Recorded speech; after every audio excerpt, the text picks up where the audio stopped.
There comes a time in life when you realize that not every mix-up needs to be cleared up. Not every accusation deserves your energy, and not every person who criticizes you is worth a reply. The world has taught us to fight back, to explain ourselves, to prove our worth again and again. But the truth is, strength isn't about defending yourself. Strength is in the calmness, the silence, and the limits you set that tell the world, I know who I am, and I don't need to explain it to you. Silence is one of the most powerful tools you will ever have in your life. Most people believe that strength is about who talks the loudest, who argues the hardest, or who can out-talk the other person. But in truth, silence often speaks louder than any defense you could ever give. When you stay calm and quiet when facing criticism, judgment, or misunderstanding, you are sending a message much stronger than words. You are showing that you are in control of yourself and that no one can shake your inner peace. Think about the times you've been attacked with words or wrongly blamed for something. The natural feeling is to fight back right away, to prove that you are right and the other person is wrong. But here's the truth. When you get into that kind of fight, you are actually giving away your energy. You are stepping into a conflict that someone else created for you.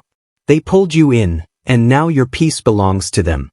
But when you choose silence, you choose to stay in your own space, not theirs. That calmness shows strength because it proves you are not controlled by outside noise. Silence doesn't mean you are weak. In fact, it takes far more self-control to stay calm than it does to argue. Anyone can yell back. Anyone can defend themselves in anger. But it takes real strength to pause, to breathe, and to let your presence alone do the talking. People don't realize how powerful a calm presence is. When you are calm, others feel it. They sense the steadiness in you. And that steadiness can stop arguments more effectively than any explanation ever could. When you stay silent, people are forced to sit with their own words. They expect a reaction. They expect a fight. They expect you to defend yourself. But when you give them nothing, it holds up a mirror to them. They end up hearing themselves louder. And often they realize how silly what they just said was. Your silence becomes a teacher. It shows their true intentions and leaves them to think without you needing to waste even a bit of your energy. Another thing about silence is that it builds trust. The more you explain and defend, the more it can look like you're not sure about yourself. But when you stay calm and silent, it shows that you have nothing to prove. You are firm in your truth. You know who you are. And whether someone believes it or not doesn't shake you. That kind of quiet strength earns respect. People may not admit it in the moment, but they notice it and they remember it. Silence is not about ignoring people. It's about choosing where your voice matters most. Your words should be used to build, to inspire, to move forward, not to waste on useless fights. When you save your energy for the right moments, your voice carries more weight when you finally choose to speak. And that is why silence in many situations speaks louder than any defense you could ever give. When people feel attacked, the natural reaction is to defend themselves, to explain, to prove why they're right. It's almost natural because deep down we want to be understood and accepted. But here's the problem. When you over-explain or constantly defend yourself, you actually make yourself look less trustworthy instead of more. Think about it. If someone questions your decision and you immediately jump into a long explanation, it doesn't show confidence. It shows doubt. It makes it seem like you're not sure of your choices and you need their approval to feel good about them. The more you defend, the more you appear to be needing approval. And the truth is, people don't respect those who beg to be believed. They respect those who stand firm without needing to prove anything.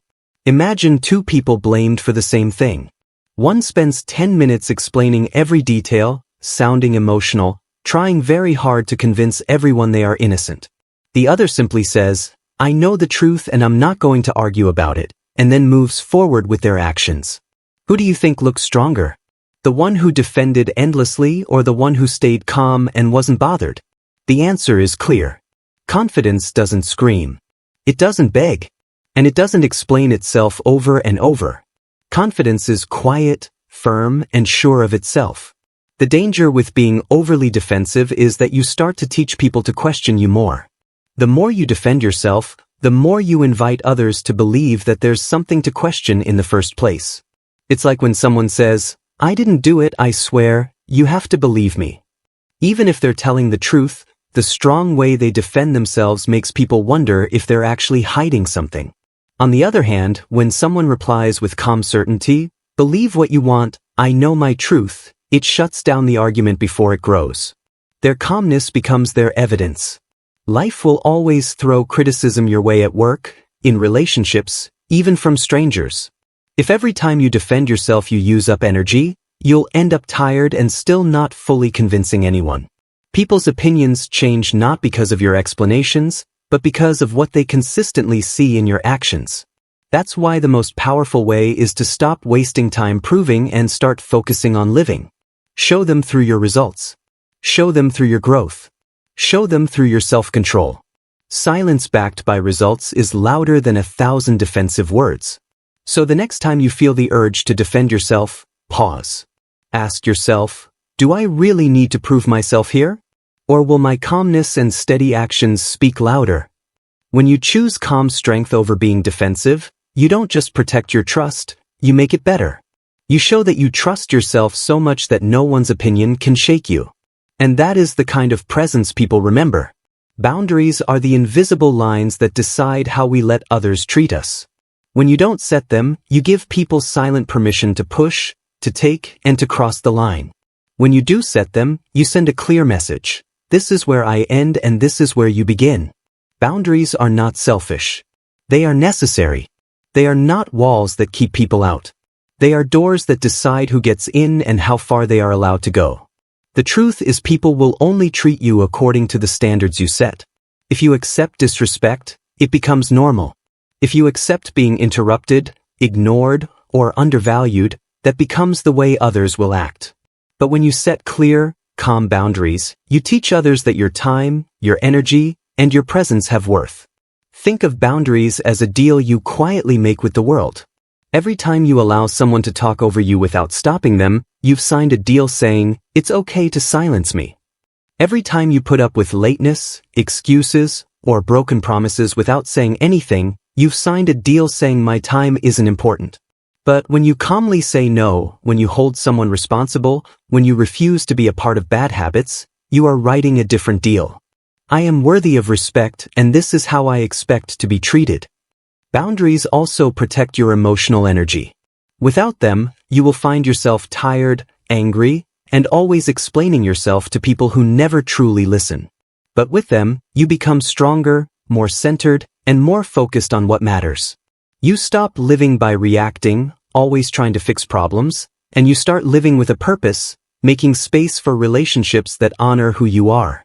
People often think setting boundaries means a fight. But in reality, boundaries reduce fights. When you clearly say what you will and won't accept, misunderstandings go away. Your calm firmness does not invite arguments. It closes the door on them. One of the most powerful parts of boundaries is that they don't need long speeches. You don't need to defend or over-explain them. A simple no, a quiet pause, or even a lack of getting involved is enough. People may fight it at first, especially if they like that you had no boundaries before, but over time, they will either adjust or leave. And both results are good for you. The ones who adjust will learn to respect you, and the ones who don't were never meant to remain in your life. Boundaries are not about controlling others. They are about controlling yourself.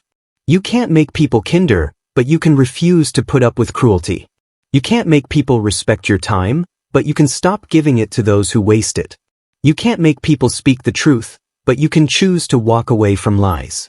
Calm, clear boundaries free you from trying to change others, and instead they give you the power to stand firm in who you are.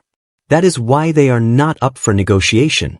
Calmness protects your energy because every reaction you give away is a piece of yourself that you cannot get back.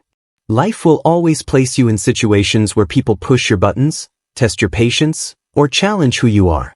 In those moments, the natural urge is to respond quickly, to fight back, to prove that you are right and they are wrong. But when you learn to remain calm, when you learn to pause before reacting, you create a space between yourself and the chaos. That space is where your strength grows. And that space is where you guard your peace. Not every attack deserves your response. In fact, most of the time, replying only makes the situation worse. Think about it.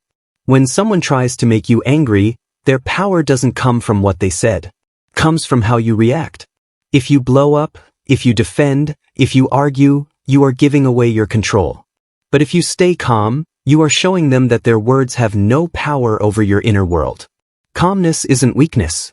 It's the refusal to let someone else control your feelings. It's choosing self-control over self-destruction. Calmness is also a form of wisdom. When you refuse to respond to negativity, you are telling yourself that your energy is too valuable to waste. Every argument, every defense, every explanation uses up your mental and emotional reserves. And at the end of the day, your energy is all you have to go after your goals, your growth, and your peace. By staying calm, you protect your most important resource. You keep your strength for the things that truly matter rather than scattering it on fights that lead nowhere.